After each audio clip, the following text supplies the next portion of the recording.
ವಚನ ಸತ್ಯ ವಚನ, ಭೂಮಿಗೆ ಬಂದ ವಚನ.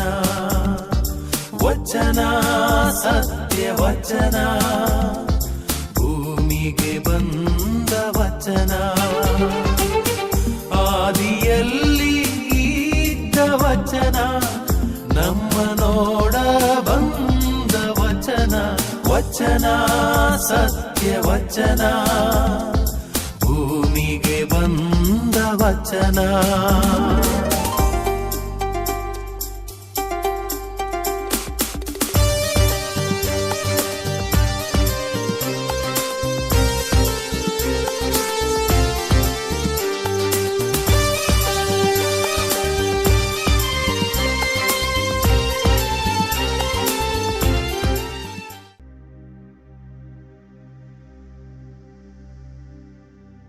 ಪಿತನ ಸುತನ ಮತ್ತು ಪವಿತ್ರ ಆತ್ಮನ ನಾಮದಲ್ಲಿ ಆಮೆನ್.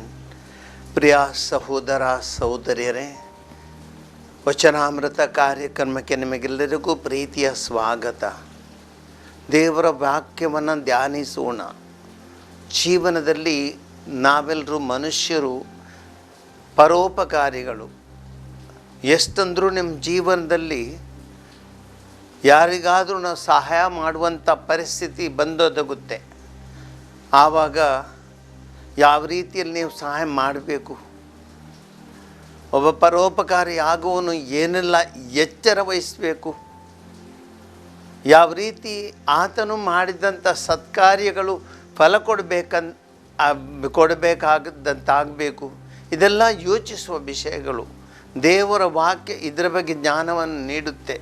ಆದ್ದರಿಂದ ನಾವೆಲ್ಲರೂ ದೇವರ ವಾಕ್ಯವನ್ನು ಧ್ಯಾನಿಸೋಣ. ಇವತ್ತಿನ ದೇವರ ವಾಕ್ಯ ಸಿರಾಕನ ಗ್ರಂಥದಿಂದ ಆರಿಸಲಾಗಿದೆ. ಅಧ್ಯಾಯ 12 ವಾಕ್ಯ 1-7.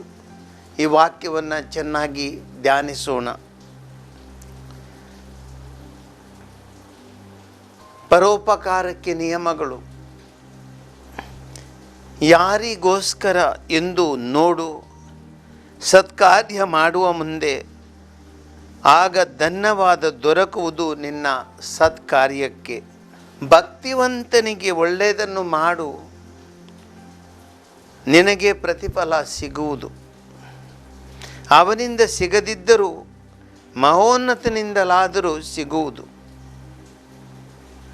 ಯಾವ ಒಳಿತು ಗಿಟ್ಟದು ಕೆಡುಕು ಮಾಡುವವನಿಗೆ, ಹಾಗೆ ದಾನ ಧರ್ಮ ಮಾಡಲು ನಿರಾಕರಿಸಿದವನಿಗೆ. ಭಕ್ತನಿಗೆ ಕೊಡು, ಪಾಪಾತ್ಮನಿಗೆ ನೆರವು ನೀಡಬೇಡ. ದೀನನಿಗೆ ಧಾರಾಳವಾಗಿ ಕೊಡು, ಹಿಂದೆಗೆದಿಡು ಅವನಿಗೆ ಕೊಡಬೇಕೆಂದಿರುವ ರೊಟ್ಟಿಯನ್ನು ಕೂಡ. ಏಕೆಂದರೆ ನಿನ್ನ ಮೇಲೆ ಅವನು ನಡೆಸ್ಯಾನು ದೊರೆತನ. ನೀನು ಮಾಡಿದ ಉಪಕಾರಕ್ಕೆ ಹೊಂದಿರುವೆ ಇಮ್ಮಡಿ ಅಪಕಾರ. ಪರಾತ್ಮರನ್ನು ಪಾಪಿಗಳನ್ನು ದ್ವೇಷಿಸುತ್ತಾನೆ, ಭಕ್ತಿಹೀನರಿಗೆ ಮುಯ್ಯಿ ತೀರಿಸುತ್ತಾನೆ. ಸಜ್ಜನರಿಗೆ ಕೊಡು, ದುರ್ಜನರಿಗೆ ಸಹಾಯ ಮಾಡದಿರು. ದೇವರ ವಾಕ್ಯವಿದು. ಸಹೋದರ ಸಹೋದರರೇ, ನಾನು ಒಂದು ವಿಚಾರಣಾ ಕೇಂದ್ರದಲ್ಲಿರುವಾಗ ನಡೆದಂಥ ಒಂದು ಘಟನೆ. ಸಂಜೆ ಹೊತ್ತು ನಾನು ಆಫೀಸು ಮುಚ್ಚಬೇಕೆಂದು ಏನೋ ಅಷ್ಟು ಆಲೋಚನೆ ಮಾಡ್ತಿರುವಾಗ ಒಬ್ಬರು ಬಂದು, ಸಾಧಾರಣ ಒಂದು 60 ವರ್ಷ ಪ್ರಾಯದವರು, ನನ್ನೊಡನೆ ಸ್ವಲ್ಪ ಸಹಾಯ ಕೇಳಿದ್ದರು. ಫಾದರ್, ನಾನು ತುಂಬ ಕಷ್ಟದಲ್ಲಿದ್ದೀನಿ, ನನ್ನ ಮಗಳೊಬ್ಬಳು ಹುಷಾರಿಲ್ಲ, ಮದ್ದಿಗೆ ಹಣ ಬೇಕು, ಸಹಾಯ ಮಾಡಿ ಫಾದರ್ ಅಂತ ಹೇಳಿದರು. ನಾನು ಕೇಳಿದೆ, ಎಲ್ಲಿಂದ ಬಂದಿದೆಯಪ್ಪ ನೀವು? ನನಗೆ ಸರಿಯಾಗಿ ಪರಿಚಯ ಇಲ್ಲ, ಹೇಗೆ ಕೊಡಲಿ? ಸರಿಯಾದ ಉದ್ದೇಶಕ್ಕಾದರೆ ಕೊಡ್ತೀನಿ ಫಾದರ್. ಏನಲ್ಲ, ನನ್ನ ನಿಜವಾದ ಸುಳ್ಳು ಹೇಳ್ತಿಲ್ಲ ಫಾದರ್, ನಿಜವಾಗಿ ಹೇಳ್ತಿದ್ದೀನಿ ಪರಿಸ್ಥಿತಿ ಏನೂ ಒಳ್ಳೆಯದಿಲ್ಲ, ಇದಕ್ಕಾಗಿ ನಿಮ್ಮ ಹತ್ರ ಬಂದಿದ್ದೀನಿ. ನಾನು ಇರಲಿ, ಯಾವತ್ತೂ ಬಂದಿದ್ದಾನೆ ಸಹಾಯಕ್ಕಾಗಿ. 1,000 ರೂಪಾಯಿ ಆತನ ಕೈಗೆ ಕೊಟ್ಟೆ. ಏನೋ ನನಗೊಂದು ಪೇಟೆಯಲ್ಲಿ ಕೆಲಸವಿತ್ತು. ಸಾಧಾರಣ ಒಂದು 3/4 ಗಂಟೆ ನಂತರ ನಾನು ಪೇಟೆಗೆ ಹೋಗಬೇಕಾದ್ರೆ ಇದೇ ಮನುಷ್ಯ 1,000 ರೂಪಾಯಿ ನನ್ನ ಕೈಯಿಂದ ಹಿಡ್ಕೊಂಡವನು ಕಂಠಪೂರ್ತಿ ಕುಡಿದು ಆ ಪೇಟೆಯಲ್ಲಿ ಬಸ್ ಸ್ಟ್ಯಾಂಡ್ನಲ್ಲಿ ಕುಳಿತಿದ್ದಾನೆ. ಕಂಠಪೂರ್ತಿ ಕುಳಿತಿದ್ದಾನೆ, ಮಾತನಾಡಲಿಕ್ಕೆ ಬರ್ತಾ ಇಲ್ಲ. ನನಗೆ ತುಂಬ ಪಶ್ಚಾತ್ತಾಪವಾಯಿತು. 1,000 ರೂಪಾಯಿ ಯಾರೋ ಒಬ್ಬರಿಗೆ ಒಳ್ಳೆಯವರಿಗೆ ಕೊಡ್ತಿದ್ದೆ, ಇಂಥ ಕುಡುಕನಿಗೆ ಕೊಟ್ಟು ವೇಸ್ಟ್ ಮಾಡಿದೆ. ಅದನ್ನು ನಾನು ನಿಜವಾಗಿಯೂ ಕಳ್ಕೊಂಡೆ ಅಂತ ಬೇಸರವಾಯಿತು. ಯಾರಿಗಾದರೂ ಒಳ್ಳೆಯವರಿಗೆ ಕೊಟ್ಟಿದ್ದರೆ ಒಂದು ಉಪಕಾರವಾಗುತ್ತಿತ್ತು. ಸಹೋದರ ಸಹೋದರರೇ, ಇವತ್ತಿನ ಕಾಲದಲ್ಲಿ ಇಂಥ ಘಟನೆಗಳು, ಅನೇಕ ಘಟನೆಗಳು ನಡೆಯುತ್ತವೆ. ಎಷ್ಟೋ ಮಂದಿ ತಮ್ಮ ಪರಿಸ್ಥಿತಿ ಹಾಗೆ ಹೀಗೆ ಎಂದುಕೊಂಡು ಯಾರೊಬ್ಬರು ಒಳ್ಳೆಯ ಮನುಷ್ಯರಿದ್ದಾರೆ ಅವರನ್ನು ದೋಷುವಂಥ ಪರಿಸ್ಥಿತಿ ಇದೆ. ಯಾವುದೋ ಕಾರಣಗಳನ್ನು ನೀಡಿ ಸುಳ್ಳನ್ನು ಹೇಳಿ ಆ ಒಂದು ಉಪಕಾರ ಮಾಡುವಂತಹ ಈ ಕ್ರಿಯೆಯನ್ನು ಇನ್ನು ಒಂದು ಯಾರಿಗಾದ್ರೂ ಸಿಗದ ಹಾಗೆ ಮಾಡುವಂಥ ಪರಿಸ್ಥಿತಿ ತಂದೊಡ್ಡುವರಿದ್ದಾರೆ. ಅಂದರೆ ಇಂಥ ಒಂದು ಘಟನೆ ಒಮ್ಮೆ ನಡೆಯುತ್ತೆ ಅಂದರೆ ನಮಗೆ ಹಣ ಕೊಡಲಿಕ್ಕೆ ಧೈರ್ಯ ಬರಲ್ಲ. ಒಮ್ಮೆ ಒಬ್ಬರು ಮೋಸ ಮಾಡಿದರೆ ಇನ್ನೊಬ್ಬನಿಗೆ ಹಣ ಕೊಡಲು ಹಲವಾರು ಬಾರಿ ಯೋಚಿಸ್ತೀನಿ. ಹೀಗಾಗಿ ಒಬ್ಬ ಕೆಟ್ಟವನಿಂದಾಗಿ ಹಲವಾರು ಒಳ್ಳೆಯ ಜನರಿಗೆ ನಿಜವಾಗಿಯೂ ಕಷ್ಟವಾಗುತ್ತೆ. ಸಹೋದರ ಸಹೋದರಿಯರೇ, ದೇವರ ವಾಕ್ಯ ನಮಗೆ ಇದಕ್ಕೆ ಹೇಳುತ್ತೆ, ಯಾರಿಗೋಸ್ಕರ ನಾವು ಕೊಡ್ತೀವಿ, ಯಾವುದಕ್ಕೋಸ್ಕರ ಕೊಡ್ತೀವಿ, ಯಾರು ನಮ್ಮಿಂದ ಹಣ ಕೇಳುವಾತನು ಯಾರು ಅಥವಾ ಸಹಾಯ ಕೇಳುವಾತನು ಯಾರು, ಇವುಗಳೆಲ್ಲವನ್ನು ಸರಿಯಾಗಿ ನಾವು ತಿಳಿದುಕೊಳ್ಬೇಕು. ಯಾವುದೇ ದಾನ ಧರ್ಮ ಮಾಡುವ ಆಗಲಿ, ಯಾವುದೇ ಒಂದು ಉಪಕಾರ ಮಾಡುವ ಸಂದರ್ಭವಾಗಲಿ, ಸಹೋದರ ಸಹೋದರರೇ, ನಾವು ಎಚ್ಚರದಿಂದಿರಬೇಕು, ಯೋಚಿಸಬೇಕು. ದೇವರ ದೃಷ್ಟಿಯಿಂದ ನಾವು ಅವರನ್ನು ಕಂಡುಕೊಳ್ಬೇಕು. ಆವಾಗ ಮಾತ್ರ ನಾವು ಮಾಡಿದಂಥ ಒಂದು ಒಳ್ಳೆಯ ಕಾರ್ಯ ಸಫಲವಾಗುತ್ತೆ. ಇಲ್ಲವಾದರೆ ಅದು ಖಂಡಿತವಾಗಿಯೂ ನಿರ್ಫಲವಾಗುತ್ತೆ. ಸಹೋದರ ಸಹೋದರರೇ, ದೇವರ ವಾಕ್ಯ ಹೇಳ್ತೆ, ಯಾರಿಗೋಸ್ಕರ ಎಂದು ನೀನು ಸಹಾಯ ಮಾಡುವೆಯಾ, ಯಾರಿಗೋಸ್ಕರ ಎಂದು ನೋಡು. ನಮ್ಮ ಜೀವನದಲ್ಲಿ ಸಹಾಯ ಯಾರಿಗೆ ಬೇಕು? ಈ ಸಮಾಜದಲ್ಲಿ ಎಷ್ಟೋ ಬಡವರಿದ್ದಾರೆ, ಎಷ್ಟೋ ಕಷ್ಟದಿಂದಿದ್ದಾರೆ. ಎಷ್ಟೋ ಜನರು ತಮಗೆ ಕಷ್ಟದಿಂದಿದ್ದರೂ ಹೇಳಲ್ಲ, ಅವರು ಕೇಳಲ್ಲ, ಆದರೂ ಎಲ್ಲವನ್ನ ಅನುಭವಿಸ್ತಾರೆ, ಮೌನವಾಗಿ ಕಷ್ಟಗಳನ್ನು ಎದುರಿಸ್ತಾರೆ. ಇಂಥ ಪರಿಸ್ಥಿತಿಯಲ್ಲಿ ನಾವು ಮನುಷ್ಯರನ್ನು ನಾವು ಗ್ರಹಿಸುವ ಶಕ್ತಿ ನಮಗೆ ಬೇಕು. ಒಬ್ಬನ ಅವಶ್ಯಕತೆಗಳೇನು, ಒಬ್ಬನ ಕಷ್ಟಗಳೇನು, ಒಬ್ಬನ ಪರಿಸ್ಥಿತಿ ಏನು, ಇದನ್ನು ಚೆನ್ನಾಗಿ ಗ್ರಹಿಸಿ ನಾವು ಅದನ್ನು ನೋಡಿ ಮತ್ತೆ ನಾವು ಸಹಾಯ ಮಾಡಬೇಕು. ವಿನಃ ಯಾವುದೇ ಒಬ್ಬ ವ್ಯಕ್ತಿ ಬರುತ್ತಾನೆ, ಆತನನ್ನು ಸರಿಯಾಗಿ ತಿಳಿದುಕೊಳ್ಳದೆ, ಪರಿಸ್ಥಿತಿಯನ್ನು ಅರಿತುಕೊಳ್ಳದೆ ಏನೋ ಒಂದು ಸಹಾಯ ಮಾಡಿದರೆ ಎಲ್ಲವೂ ವ್ಯರ್ಥ. ಆದ್ದರಿಂದ ನಾವು ಯಾರಿಗೋಸ್ಕರ ಸಹಾಯ ಮಾಡ್ತೀವಿ ಅದನ್ನು ತಿಳಿದುಕೊಳ್ಬೇಕು. ಯಾರಿಗೋಸ್ಕರ ಮಾಡ್ತೀನಿ, ನನ್ನ ಜೀವನದಲ್ಲಿ ಯಾರಿಗೆ ಸಹಾಯ ಮಾಡಬೇಕು? ಅನೇಕರು ಜನರಿದ್ದಾರೆ ಈ ಸಮಾಜದಲ್ಲಿ, ಸಹಾಯ ಅವರಿಗೆ ಅಗತ್ಯ ಇದೆ. ಕಷ್ಟದಲ್ಲಿದ್ದಾರೆ, ಬಡತನದಲ್ಲಿದ್ದಾರೆ. ಹಲವಾರು ಜನರಿಗೆ ಏನೋ ಔಷಧಿಗೂ ಹಣವಿಲ್ಲ, ಅಂಥ ಪರಿಸ್ಥಿತಿಯಲ್ಲಿ ಇದ್ದಾರೆ. ಆದ್ದರಿಂದ ಯಾವುದೇ ಒಂದು ದಾನದ ಕಾರ್ಯಕ್ರಮ, ನಾವು ದಾನದ ಕಾರ್ಯಗಳನ್ನು ಮಾಡ್ತೀವಿ, ಎಲ್ಲವನ್ನು ಯೋಚಿಸಿ ಮಾಡಬೇಕೆಂದು ದೇವರ ವಾಕ್ಯ ನಮಗೆ ಹೇಳುತ್ತೆ. ಆಗ ಧನ್ಯವಾದ ದೊರಕುವುದು ನಿನ್ನ ಸತ್ಕಾರ್ಯಕ್ಕೆ. ಒಬ್ಬ ಒಳ್ಳೆಯ ಮನುಷ್ಯನಿಗೆ ಸಹಾಯ ಮಾಡ್ತೀಯ, ಆತನು ನಿನಗೆ ಧನ್ಯವಾದವನ್ನು ಸಲ್ಲಿಸ್ತಾನೆ. ಧನ್ಯವಾದರೆ ಕೇವಲ ಮಾತಿನ ಧನ್ಯವಾದವಲ್ಲ, ಒಬ್ಬನು ಆತನು ಸಲ್ಲಿಸುವಂತಹ ಧನ್ಯವಾದ, ಆತನು ಮಾಡುವಂಥ ಕಾರ್ಯಗಳು.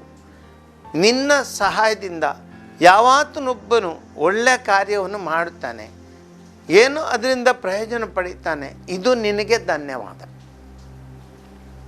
ನೀನು ಕೊಡುವಂಥ ಹಣ ಅದು ವ್ಯರ್ಥವಾಯಿತೆಂದರೆ ಅದು ಧನ್ಯವಾದವಲ್ಲ, ಅಪಕಾರ. ಆದ್ದರಿಂದ ನಾವು ಕೊಡುವಂಥ ಆ ಹಣದಲ್ಲಿ ಏನಾದರೂ ಒಳ್ಳೆಯದಾಗಬೇಕು. ಒಳ್ಳೆಯ ವ್ಯಕ್ತಿಗಳು ಮಾತ್ರ ಒಳ್ಳೆಯದನ್ನು ಮಾಡುತ್ತಾರೆ ವಿನಃ ಕೆಟ್ಟ ವ್ಯಕ್ತಿಗಳು ಒಳ್ಳೆಯದನ್ನು ಮಾಡಲ್ಲ. ಆದುದರಿಂದ ಸಹೋದರ ಸಹೋದರರೇ, ದೇವರ ವಾಕ್ಯ ಮುಂದೆ ಹೇಳುತ್ತೆ, ಭಕ್ತಿವಂತನಿಗೆ ಒಳ್ಳೆಯದನ್ನು ಮಾಡು, ನಿನಗೆ ಪ್ರತಿಫಲ ಸಿಗುವುದು. ಅವನಿಂದ ಸಿಗದಿದ್ದರೂ ಮಹೋನ್ನತನಿಂದಲಾದರೂ ಸಿಗುವುದು. ಒಬ್ಬ ಭಕ್ತಿವಂತನಿಗೆ ನೀನು ಸಹಾಯ ಮಾಡು. ಯಾಕೆ? ಈ ಭಕ್ತಿವಂತನು ಯಾರಲ್ಲಿ ವಿಶ್ವಾಸಿಸಿಕೊಂಡಿದ್ದಾನೆ? ದೇವರಲ್ಲಿ ವಿಶ್ವಾಸಿಸಿಕೊಂಡಿದ್ದಾನೆ, ಮನುಷ್ಯರಲ್ಲಿ ಅಲ್ಲ, ತನ್ನ ಸ್ವಂತಿಕೆಯಲ್ಲ. ಯಾವೊಬ್ಬ ಭಕ್ತನು ದೇವರ ಮೇಲೆ ಅವಲಂಬಿತನಾಗುತ್ತಾನೆ, ದಿನನಿತ್ಯದ ಆತನ ಊಟಕ್ಕೂ ಆತನ ಅವಶ್ಯಕತೆಗಳಿಗೂ ದೇವರ ಮೇಲೆ ಆತನು ಅವಲಂಬಿತನಾಗುತ್ತಾನೆ. ಆದುದರಿಂದ ಖಂಡಿತ ದೇವರ ಮೇಲೆ ಆತನು ವಿಶ್ವಾಸವಿಟ್ಟಿರುತ್ತಾನೆ. ಆಗ ಏನು ನೀನು ಆತನಿಗೆ ಒಳ್ಳೆಯದನ್ನು ಮಾಡುತ್ತೀಯ, ಈ ಒಂದು ಒಳ್ಳೆಯ ಕಾರ್ಯದ ಫಲ ನಿನಗೆ ದೇವರು ಕೊಡ್ತಾನೆ. ಯಾಕೆಂದರೆ ದೇವರು ಮಾಡುವಂತಹ ಕೆಲಸವನ್ನು ನೀನು ಮಾಡುತ್ತೀಯ.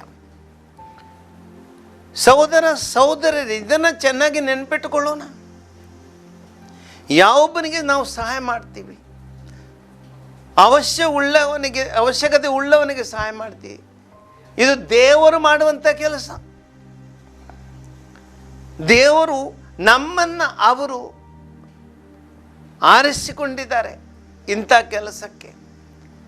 ಈ ನಮ್ಮ ಕೊಡುವ ಕೈಗಳು ದೇವರ ಕೈಗಳಾಗುತ್ತವೆ. ಈ ನಮ್ಮ ಆಡುವ ಬಾಯಿಂದ ಆಡುವಂತಹ ಮಾತುಗಳು ಒಬ್ಬನ ಒಳ್ಳೆಯದನ್ನು ಮಾಡುವುದಕ್ಕೆ ಒಳ್ಳೆ ದೇವರಿಂದ ಬರುವಂಥ ಮಾತುಗಳಾಗುತ್ತವೆ. ಈ ನಮ್ಮ ಕಾಲುಗಳು ಒಬ್ಬ ಬಡವನೆಡೆಗೆ, ಅವಶ್ಯಕತೆ ಉಳ್ಳವನೆಡೆಗೆ ಸಾಗುವಂಥ ಕಾಲುಗಳು ದೇವರ ಕಾಲುಗಳಾಗುತ್ತವೆ. ಅಂದರೆ ದೇವರು ನಮ್ಮನ್ನು ಉಪಯೋಗಿಸ್ಕೊಳ್ತಾರೆ.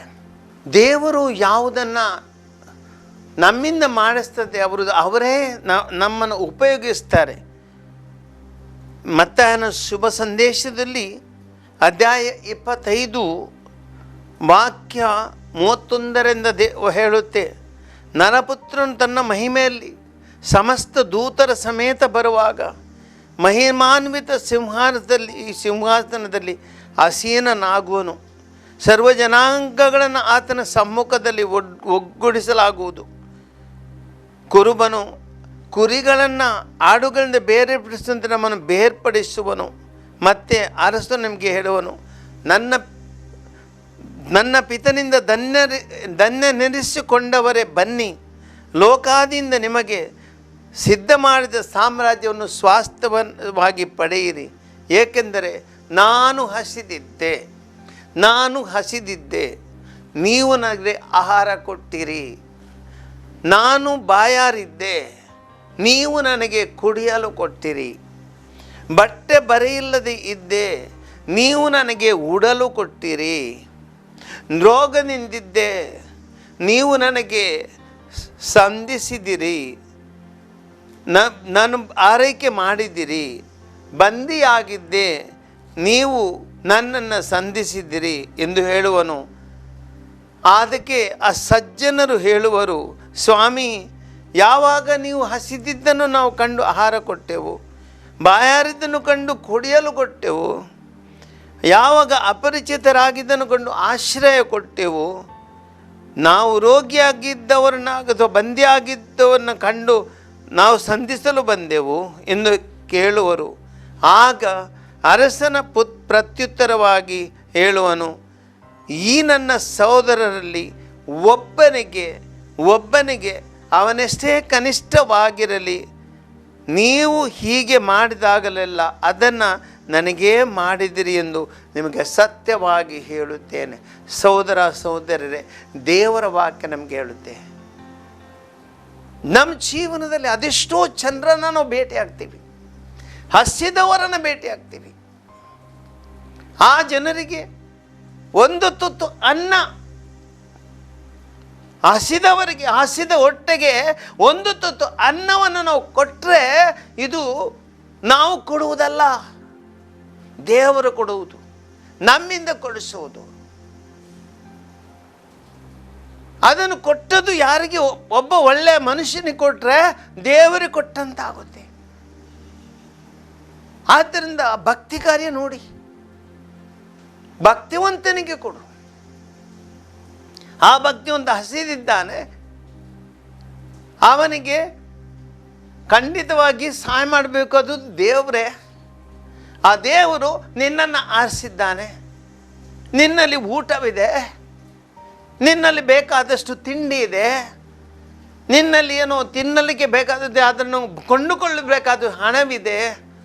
ಹೋಗು, ತಗೋ, ಸ್ವಲ್ಪ ಖರೀದಿಸು, ಆ ಬಡ ಹೊಟ್ಟೆಗೆ ನೀಡು. ದೇವ ಕಾರ್ಯ, ಪುಣ್ಯ ಕಾರ್ಯ ದೇವ ನಿನ್ನಿಂದ ಮಾಡಿಸ್ತಾನೆ. ಆತನ ಭಕ್ತರಿಗಾಗಿ, ಆತನ ಭಕ್ತರಿಗಾಗಿ. ಒಬ್ಬ ಖಂಡಿತವಾಗಿಯೂ ಬಾಯಾರಿದ್ದಾನೆ, ಆತನಿಗೆ ನೀರು ಬೇಕು. ಒಂದು ಗ್ಲಾಸ್ ನೀರು ಕೊಡು, ನಿನ್ನಲ್ಲಿದೆ. ಆತನ ಬಾಯಾರಿಕೆಯನ್ನು ಆರಿಸು. ಸಹೋದರ ಸಹೋದರಿ, ದೇವರ ವಾಕ್ಯ ಹೇಳುತ್ತೆ, ಒಬ್ಬ ಭಕ್ತಿವಂತನಿಗೆ ಮಾಡಬೇಕಾದ ಪುಣ್ಯ ಕಾರ್ಯವಿದು. ಒಬ್ಬ ರೋಗದಿದ್ದಾಗಿದ್ದಾನೆ, ಆತನಿಗೆ ಒಂದು ಭೇಟಿ ನೀಡು. ಆಸ್ಪತ್ರೆಯಲ್ಲಿದ್ದಾನೆ, ದುಡ್ಡಿಲ್ಲ, ಆಸ್ಪತ್ರೆಯ ಆ ಬಿಲ್ಲನ್ನು ಯಾವುದನ್ನು ನೀಡಲು ಆತನಿಗೆ ಹಣವಿಲ್ಲ, ಔಷಧಿಯನ್ನು ಪಡ್ಕೊಳ್ಳಲು ಹಣವಿಲ್ಲ, ಕಷ್ಟದಿಂದಿದ್ದಾನೆ.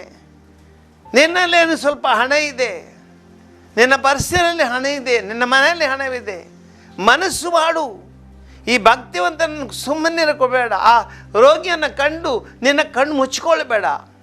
ಆತನ ನರಳಾಟಿಕೆಯನ್ನು ಕಂಡು ನಿನ್ನ ಕಿವಿಗಳನ್ನು ಮುಚ್ಚಬೇಡ.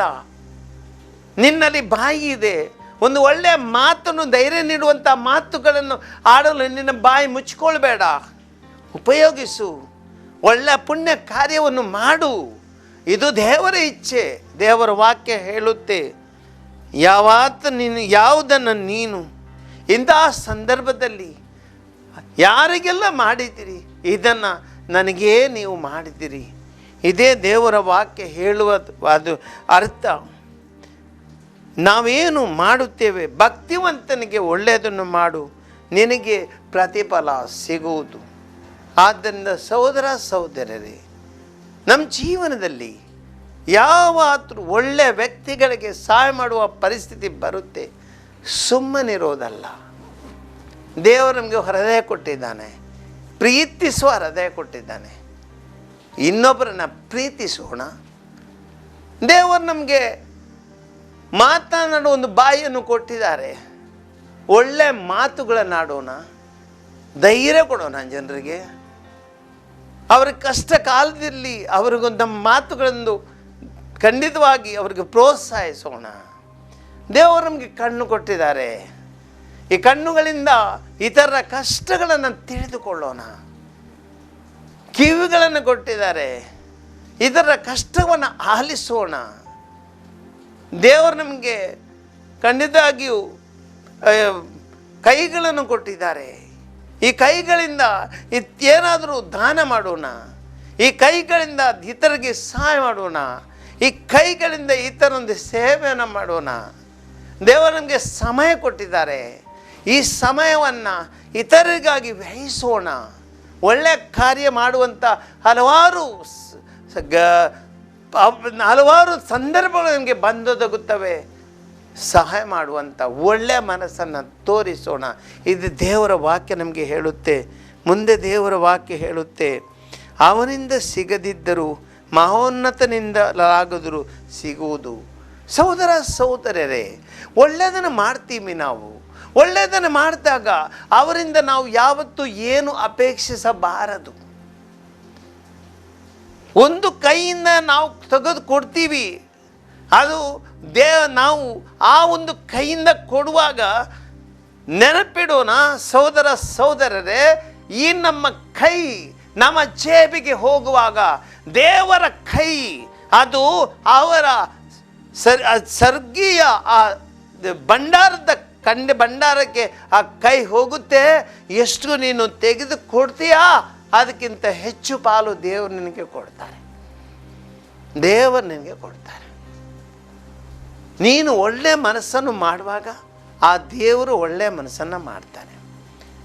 ಯಾಕಂದರೆ ಯಾವಾತನಿಗೆ ನೀನು ಕೊಡ್ತೀಯ ಆತನನ್ನು ಹಸಿವನ್ನು ನೀಗಿಸ್ತೀಯ, ಆತನ ಬಾಯಾರಿಕೆಯನ್ನು ಆರಿಸ್ತೀಯ, ಆತನಿಗೆ ಖಂಡಿತವಾಗಿ 2 ಮಾತುಗಳಿಂದ ಸಂತೈಸುತ್ತೀಯ, ನಿನ್ನ ಅಲ್ಪ ಸಮಯವನ್ನು ಆತನಿಗೆ ಕೊಡ್ತೀಯ, ದೇವರು ನಿನಗೆ ಅದಕ್ಕೆ ಅದೆಷ್ಟೋ ಹೆಚ್ಚು ರೀತಿಯಲ್ಲಿ ಪ್ರತಿಫಲವನ್ನು ಕೊಡ್ತಾರೆ.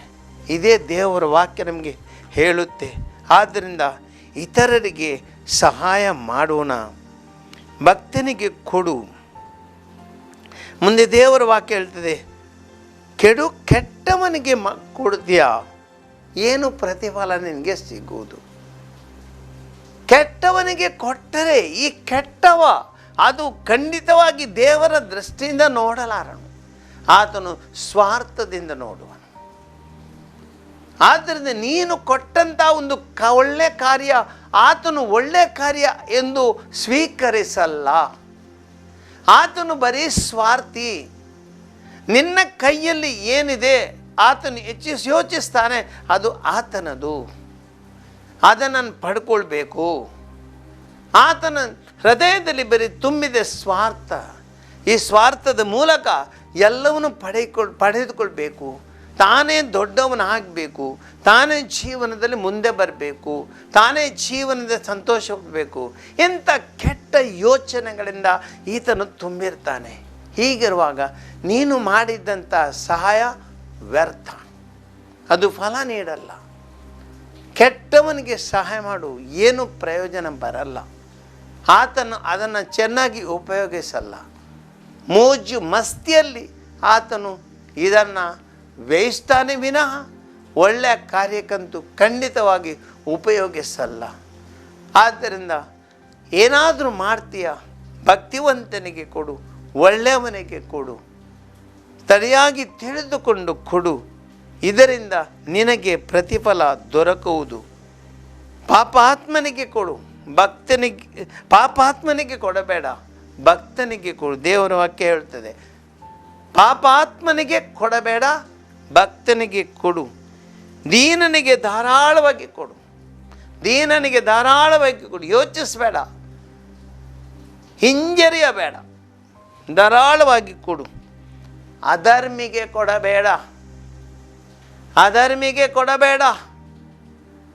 ಆತನು ಧರ್ಮಸ್ಥನಲ್ಲ, ಆತನಿಗೆ ಕೊಡಬೇಡ.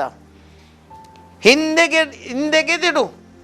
ಎಲ್ಲೋ ನೀನು ಒಬ್ಬನೇ ಕೊಡುವಂತೆ ಮುಂದೆ ಸರಿತೀಯ, ನೆನಪು ಬರುತ್ತೆ, ಅಥವಾ ನಿನಗೆ ತಿಳಿಯುತ್ತೆ ಈತನು ಕೆಟ್ಟವನು. ಆ ಕೊಡಬೇಕಾದ ಆ ರೊಟ್ಟಿಯನ್ನು ಹಿಂದೆಗೆ ಕೊಡಬೇಡ. ಏಕೆ? ಒಂದು ವೇಳೆ ನಿನ್ನ ಕೊಟ್ಟಿ ಆದರೆ ಆತನು ನಿನ್ನ ಮೇಲೆ ದೊರೆತನ ನಡೆಸುವನು. ಅದಕ್ಕಾಗಿ ನೀನು ಮಾಡಿದ ಉಪಕಾರಕ್ಕೆ ನಿನಗೆ ಸಿಗುವಂಥ ಫಲ ಅಪಕಾರ. ಸರಳವಾಗಿ ಹೇಳುವುದೆಂದರೆ, ಒಬ್ಬನಿಗೆ ಬೆತ್ತವನ್ನು ಕೊಟ್ಟು ನೀನು ಪೆಟ್ಟು ತಿಂತೀಯ, ಒಬ್ಬನ ಕೈಗೆ ಬೆತ್ತವನ್ನು ಕೊಡ್ತೀಯ, ಆತನಿಂದ ಪೆಟ್ಟನ್ನು ತಿಂತೀಯ. ಇದು ನಿನಗೆ ಸಿಗುವ ಫಲ. ನೀನು ಮಾಡಿದ ಉಪಕಾರಕ್ಕೆ ಇಮ್ಮಡಿ ಉಪಕಾರ ನೀನು ಅಪಕಾರ ನೀನು ಹೊಂದುವೆ. ಆದ್ದರಿಂದ ಆತನು ನಿನ್ನನ್ನು ದ್ವೇಷಿಸ್ತಾನೆ, ಭಕ್ತಿಹೀನರಿಗೆ ಮುಯ್ಯನ್ನು ತೀರಿಸ್ತಾನೆ. ಆದ್ದರಿಂದ ದುರ್ಜನರಿಗೆ ಸಹಾಯ ಮಾಡಿದರು. ಸಹೋದರ ಸಹೋದರರೇ, ಈ ದೇವರ ವಾಕ್ಯದಂತೆ ನಡೆದುಕೊಳ್ಳೋಣ. ಇವತ್ತಿನ ದೇವರ ವಾಕ್ಯದಲ್ಲಿ ಕಲಿಯುವಂಥ ಪಾಠ ಮೊದಲನೆಯದಾಗಿ, ನಾವು ಜೀವನದಲ್ಲಿ ಇತರರಿಗೆ ಸಹಾಯ ಮಾಡೋಣ. ಮೊದಲನೆಯ ಪಾಠ, ನಾವು ಇತರರಿಗೆ ಸಹಾಯ ಮಾಡೋಣ. ಯೇಸು ಕ್ರಿಸ್ತರು ಈ ಲೋಕಕ್ಕೆ ಬಂದರು, ಪರರಿಗೆ ಒಳ್ಳೆಯದನ್ನು ಮಾಡುವಂಥದ್ದು ನಮಗೆ ಕಲಿಸಿದ್ದಾರೆ. ಆದ್ದರಿಂದ ಇತರರಿಗೆ ಸಹಾಯ ಮಾಡೋಣ. ಎರಡನೆಯದು, ಏನು ಸಹಾಯ ಮಾಡ್ತೀಯೋ ಅದನ್ನು ಅವಶ್ಯಕತೆ ಉಳ್ಳವರಿಗೆ ಒಳ್ಳೆಯವರಿಗೆ ಮಾಡು. ಅವಶ್ಯಕತೆ ಇಲ್ಲದವರಿಗೆ ಮಾಡಬೇಡ, ಕೆಟ್ಟವರಿಗೆ ಮಾಡಬೇಡ. ಒಳ್ಳೆಯವರಿಗೆ ಮಾಡು, ಅವಶ್ಯಕತೆ ಉಳ್ಳವರಿಗೆ ಮಾಡು. ಮೂರನೆಯದು, ಏನು ನೀನು ಒಳ್ಳೆಯದನ್ನು ಮಾಡ್ತೀಯಾ ಇದು ಖಂಡಿತವಾಗಿಯೂ ದೇವರ ಭಕ್ತರಿಗೆ ಮಾಡು. ಯಾರು ದೇವರ ಮೇಲೆ ವಿಶ್ವಾಸಕೊಂಡಿದ್ದಾರೆ, ದೀನರು, ಅಂಥವರಿಗೆ ಮಾಡು. ಮನುಷ್ಯರ ಮೇಲೆ ವಿಶ್ವಾಸವಿಟ್ಟವರಿಗೆ ಮಾಡಬೇಡ, ಅದರಿಂದ ಪ್ರಯೋಜನವಿಲ್ಲ. ಈ ಮೂರು ಪಾಠಗಳನ್ನು ಚೆನ್ನಾಗಿ ನೆನಪಿಡೋಣ. ಜೀವನದಲ್ಲಿ ಇತರರಿಗೆ ಸಹಾಯ ಮಾಡುತ್ತಾ ಆ ದೇವರ ಸಹಾಯ ಮಾಡುವಂಥ ಕೈಗಳಾಗೋಣ, ಕಣ್ಣುಗಳಾಗೋಣ, ಬಾಯಿ ಆಗೋಣ, ಕಾಲುಗಳಾಗೋಣ. ಇತರರಿಗೆ ಸಹಾಯ ಮಾಡುವಂಥ ಮನುಷ್ಯರಾಗೋಣ. ದಯಾಮಿ ಯೇಸುವೆ, ನಿಮ್ಮ ಜೀವನದಲ್ಲಿ ಅದೆಷ್ಟೋ ಜನರಿಗೆ ನೀವು ಸಹಾಯ ಮಾಡುತ್ತಾ ಹೋದಿರಿ. ಗಲ್ಲಿಗಳಲ್ಲೂ ಅದೆಷ್ಟೋ ಜನರು ನಿನ್ನ ಬಳಿಗೆ ಬಂದರು. ರೋಗಿಗಳು ಬಂದರು, ರೋಗಿಗಳನ್ನು ಗುಣಪಡಿಸಿದಿರಿ. ಅದೆಷ್ಟೋ ಜನರು ಪಾಪಾತ್ಮರು ಬಂದರು, ಅವರನ್ನು ಕ್ಷಮಿಸಿದಿರಿ. ಅದೆಷ್ಟೋ ಜನರು ಹಸಿದವರು ಬಂದರು, ಅವರ ಹಸಿವನ್ನು ನೀಗಿಸಿದಿರಿ. ಬಾಯಾರಿಕೆಯನ್ನು ಆರಿಸಿದಿರಿ. ಇಂಥ ಒಳ್ಳೆ ಕಾರ್ಯಗಳಲ್ಲಿ ನೀವೇ ನಿಮ್ಮನ್ನು ತೊಡಗಿಸಿಕೊಂಡಿರಿ. ಸ್ವಾಮಿ ಯೇಸುವೆ, ನಿಮ್ಮ ಆ ಒಂದು ಒಳ್ಳೆಯ ಗುಣವನ್ನು ನನ್ನ ಜೀವನದಲ್ಲಿ ಅಳವಡಿಸಿಕೊಂಡು ನಿಮ್ಮಂತೆ ನಾನು ನಡೆಯಲು ನನಗೆ ಆಶೀರ್ವಾದ ನೀಡಿರಿ. ಇತರರಿಗೆ ಒಳ್ಳೆಯದು ಮಾಡುವಂಥ ಒಳ್ಳೆಯ ವ್ಯಕ್ತಿಯಾಗಿ ಬೆಳೆಯಲು ನನ್ನನ್ನು ಹರಸಿರಿ. ಪಿತನ, ಸುತನ ಮತ್ತು ಪವಿತ್ರಾತ್ಮನ ನಾಮದಲ್ಲಿ ಆಮೆನ್.